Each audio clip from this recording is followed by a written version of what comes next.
Welcome to Sweet Life Beat Life. We hope this video helps. You should already have the workbook open and the chart visible. Click the chart to activate it.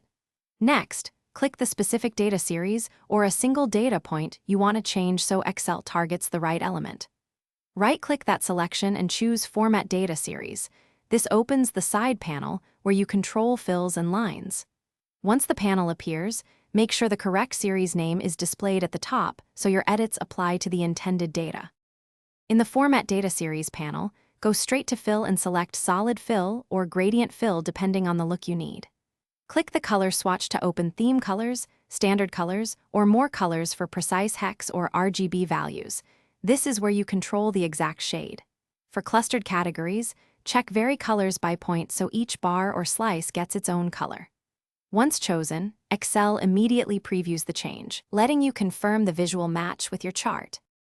Finish by adjusting border and transparency settings so the color reads well against the background, and tweak gradient stops if you used a gradient for depth. If the legend or data labels still show old styling, right-click the legend entry and update, or format legend entries to match. Save your chart as a chart template to preserve colors for future use. If colors don't change, make sure you selected the series itself, not the chart area. Reselect and retry, which fixes most errors. Thanks for watching. Consider subscribing if we helped you.